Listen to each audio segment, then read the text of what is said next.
От подписчика Вейсмар 777. Состоятельный такой крутой мужичок, мужчина, приходит к врачу, говорит: доктор, помогите. У меня все есть.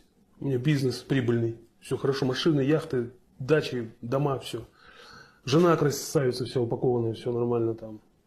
Любовница красивая вообще, секретарша любовница, у любовницы секретарша, все классно, все красиво вообще. Ну вот что-то на мужиков потянул.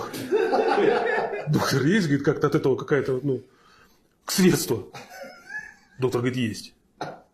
Он говорит, и что это? Он говорит, записывай, значит, на 3-литровую банку воды сыпешь килограмм перца, 2 килограмма сахара, килограмм еще красного перца, добавляешь уксуса и соли килограмм.